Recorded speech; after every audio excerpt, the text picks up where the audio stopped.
ওম নমো ভাগবতে বাসুদেবায় নমঃ। জয় শ্রীকৃষ্ণ। রাধে রাধে। নমস্কার প্রিয় দর্শক বন্ধুরা, আমার জীবন মুক্তিধারা ইউটিউব চ্যানেলে আপনাদেরকে জানাই সুস্বাগতম। বন্ধুরা, জীবন পথে চলতে গিয়ে আমরা অনেকেই এমন মুহূর্তের সম্মুখীন হই যখন মনে হয় চারপাশ অন্ধকার আর কোনো রাস্তা নেই। ঠিক সেই সময়ে যখন আমরা সবচেয়ে বেশি অসহায় বোধ করি, তখন এক অদৃশ্য শক্তি আমাদের দিকে সাহায্যের হাত বাড়িয়ে দেয়। হয়তো আমরা তা অনুভব করতে পারি না, হয়তো আমাদের চোখ সেই সংকেতগুলো এড়িয়ে যায়। আজ আমি আপনাদের এমন কিছু গোপন ইশারার কথা বলবো, যা আসলে সেই পরমেশ্বরের নীরব বার্তা।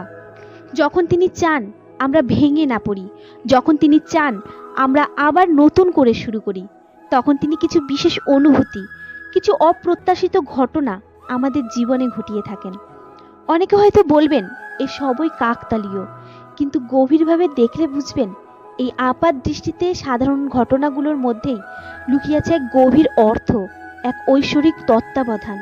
এই সংকেতগুলো জানান দেয় যে আমরা একা নই, সেই সর্বশক্তিমান সর্বদা আমাদের পাশে আছেন। শুধু আমাদের মন ও চোখ খোলা রাখতে হবে সেই অনুভব করবার জন্য।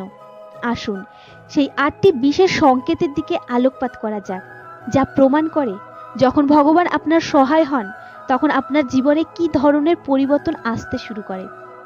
বন্ধুরা, আপনাদের কাছে ভিডিওটি সম্পূর্ণ দেখার অনুরোধ রইল, এবং এই ভিডিওটির মাধ্যমে যদি আপনারা একটু উপকৃত হয়ে থাকেন তবে চ্যানেলটি সাবস্ক্রাইব করে আমার পাশে থাকুন, আর লাইক, কমেন্ট ও শেয়ার করতে ভুলবেন না।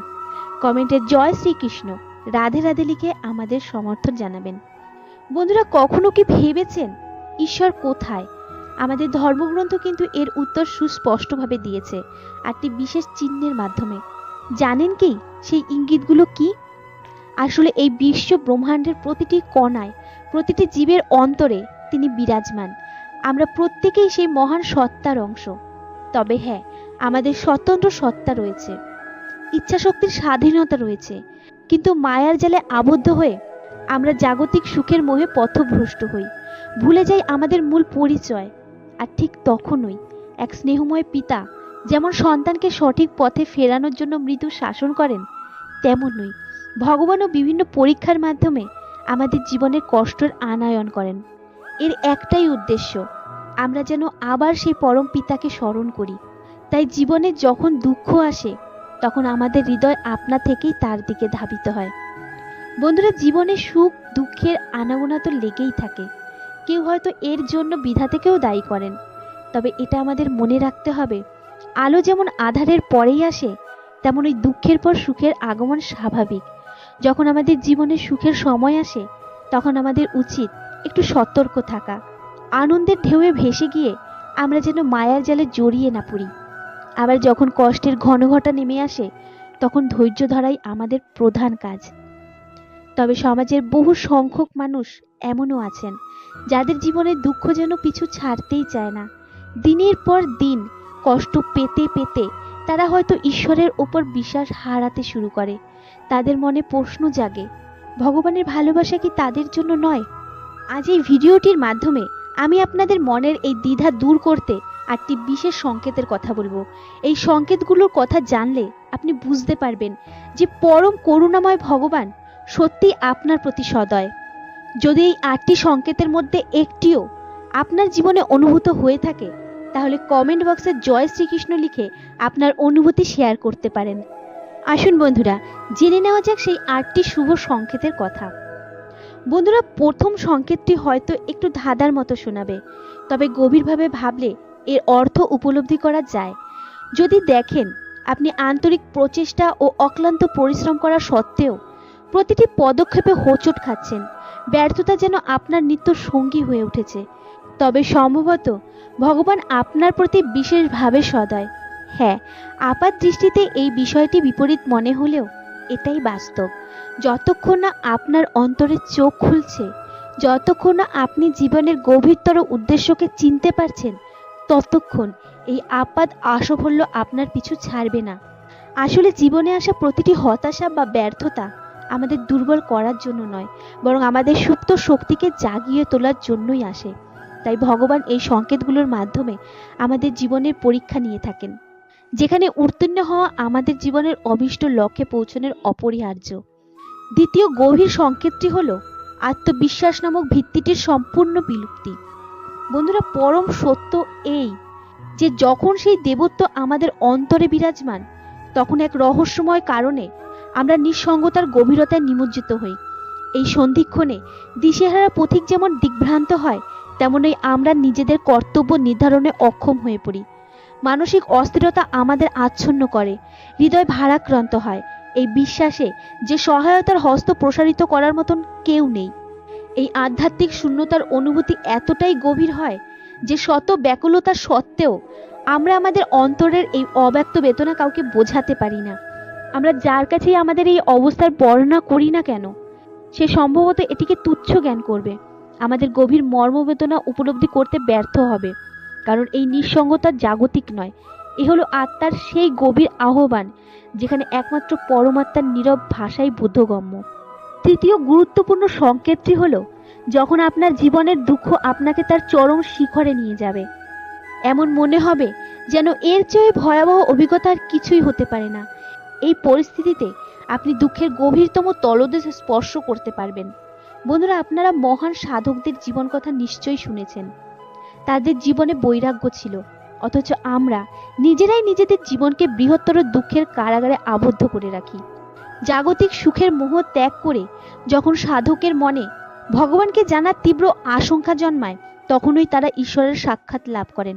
আসলে দুঃখের তীব্রতায় ভেঙে পড়া মানুষের কাছে এমন অনুভূতি আসা স্বাভাবিক, কিন্তু এই গভীর দুঃখবোধই মানুষের হৃদয়ে ঈশ্বর প্রতি ভালোবাসাকে আরো প্রগাঢ় করে তোলে। এই অনুভূতির মাধ্যমেই মানুষ এই পরম সত্যের সন্ধান পায় যে এই সংসারে কেবল সুখ আর দুঃখের চক্রই বিদ্যমান নয়, এর ঊর্ধ্বেও এমন এক সত্তা আছেন যিনি এই সমগ্র সংসারের বিপরীত, আর তিনিই হলেন স্বয়ং ভগবান। প্রকৃতপক্ষে ভগবান প্রথমে আমাদের পরাজয়ের সম্মুখীন করেন, কারণ জীবনে যদি কখনো পরাজয়ের স্বাদ না পান, তবে বিজয়ের প্রকৃত অর্থ উপলব্ধি করা সম্ভব নয়। তাই জীবনে বারবার যদি আপনি হোঁচট খান, তবে এটি একটি ইঙ্গিত হতে পারে যে ভগবান আপনাকে আরো উচ্চতর মার্গে উন্নীত করতে চান। বন্ধুরা, চতুর্থ সংকেতে যখন জীবনে কঠিনতম বাঁক আসে, যখন সব আশা ফুরিয়ে যায়, চারপাশ আধার মনে হয়, ঠিক সেই মুহূর্তে এক নতুন সম্ভাবনার জন্ম নেয়, এক অব্যক্ত শক্তি যা সকল প্রতিকূলতাকে জয় করার সাহস যোগায়। এই অপ্রত্যাশিত আলো আমাদের ভুলগুলো শুধরে নিতে, অপূর্ণতাগুলোকে পূরণ করতে সাহায্য করে। আমরা নিজেদের অতীতের ব্যর্থতার কারণগুলো খুঁজে বের করতে শুরু করি, নিজেদের প্রশ্ন করি গভীরভাবে। বন্ধুরা, এটাই সেই মাহেন্দ্রক্ষণ যখন আমরা নিজেদের ভেতরের সত্তার সঙ্গে এক নিবিড় সংযোগ স্থাপন করি। এই অভ্যন্তরীণ কথোপকথনই আমাদের জীবনে এক নতুন দিগন্তে উন্মোচন করে। যখন ঈশ্বরের কৃপা কারো ওপর বর্ষিত হয়, তখন তার চরিত্রে এক অসাধারণ পরিবর্তন আসে, যা অন্য সব কিছু থেকে স্বতন্ত্র। আত্ম অনুসন্ধানের এই যাত্রা শুরু হওয়ার সঙ্গে সঙ্গেই নিজেকে নতুন করে গড়া এবং পরিবর্তন প্রক্রিয়া শুরু হয়। লক্ষ্য করে দেখবেন আপনি আগের চেয়ে অনেক শান্ত ও স্থির হয়ে উঠেছেন। এই সময়ে আপনি যে কোনো বিষয়কে গভীর মনোযোগের সাথে বিবেচনা করতে সক্ষম হবেন। যখন আমরা ঈশ্বরকে জানার পথে পা বাড়াই, তখন তিনিই প্রথম আমাদের মধ্যে পরিবর্তন আনা শুরু করেন, যাতে আমরা তার নীরব ভাষাকে বুঝতে পারি। যতক্ষণ না আমরা সেই পরমাত্মার ইঙ্গিতগুলো অনুভব করতে পারি, ততক্ষণ তার অসীম প্রেমও আমাদের কাছে অধরা থেকে যায়। পঞ্চম সংকেতটি হলো এক অভূতপূর্ব উপলব্ধি, জয় বা পরাজয়ের অনুভূতি থেকে মুক্তি। এই সেই মাহেন্দ্রক্ষণ যখন আপনার ভেতরের সত্তা এক নতুন পথে যাত্রা শুরু করে। আপনার দৃষ্টিভঙ্গি পরিবর্তিত হতে থাকে, জীবনকে দেখার চোখ পাল্টে যায়। ফলস্বরূপ বাইরের জগতের উত্থান পতন, হাসি কান্না আপনার অন্তর জগতে তেমন একটা ঢেউ তোলে না।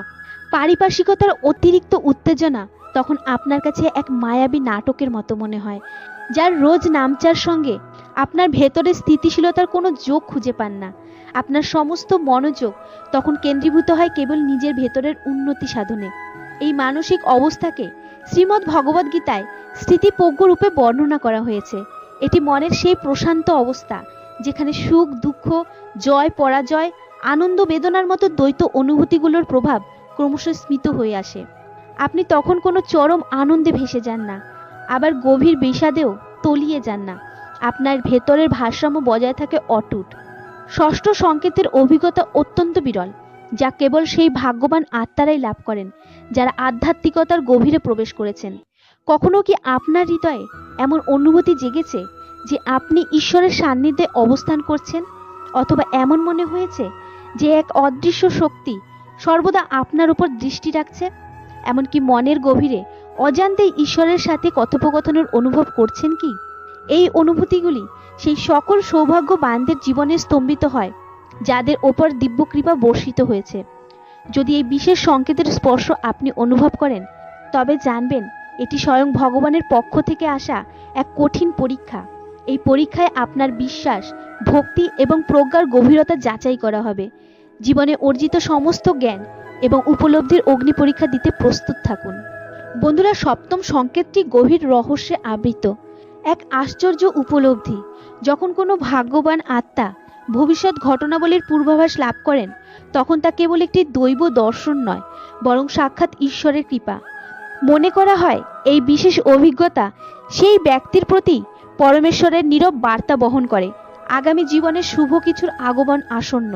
শুধু তাই নয়, আরও বহু অলৌকিক নির্দেশন বিদ্যমান, যা একজনের দুঃখের অবসান এবং সৌভাগ্যের আগমন বার্তা দেয়।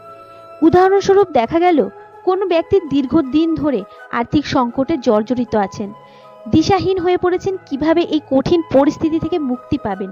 ঠিক সেই মুহূর্তে যদি অপ্রত্যাশিতভাবে কোনো শুভাকাঙ্ক্ষী অথবা কোনো দেনাদার এসে তার আর্থিক প্রয়োজন মিটিয়ে দিলেন। এই ঘটনা নিতান্তই আকস্মিক নয়, বরং এটি দেবী লক্ষ্মীর আশীর্বাদের ইঙ্গিত। বিশ্বাস করা হয় এমন অভাবিত প্রাপ্তি গৃহে সাক্ষাৎ ঐশ্বর্যের আগমনকে সূচিত করে। বন্ধুরা, প্রকৃতির নীরব ভাষাও কিন্তু অনেক সময় আমাদের ভবিষ্যতের শুভ ইঙ্গিত বয়ে আনে। অষ্টম সংকেতটি তেমনই এক বিশেষ বার্তা, যা আমরা আমাদের চারপাশে পশু পাখিদের কাছ থেকে পাই।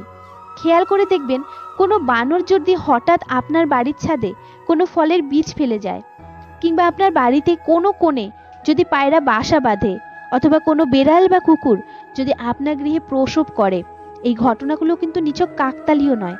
বিশ্বাস করুন, এগুলি আপনার এবং আপনার পরিবারের জন্য অত্যন্ত শুভ লক্ষণ। এই ইঙ্গিতগুলো বহন করে আনে উজ্জ্বল ভবিষ্যতের হাতছানি, প্রশস্ত জীবনের পূর্বাভাস। আমাদের দৈনন্দিন জীবনে আমরা অজস্র সূক্ষ্ম সংকেতের সম্মুখীন হই, যেগুলি প্রায়ই আমাদের বিশ্বাসের ভিত্তির উপর নির্ভরশীল। এই সংকেতগুলো এতটাই ক্ষণস্থায়ী এবং বিভিন্ন রূপে আমাদের কাছে উপস্থিত হয় যে আমরা অনেক সময় এদের তাৎপর্য উপলব্ধি করতে পারি না। যদি আপনি কখনো এমন কোনো সংকেত উপলব্ধি করে থাকেন, তবে কমেন্টের মাধ্যমে আপনার অনুভূতি শেয়ার করতে পারেন।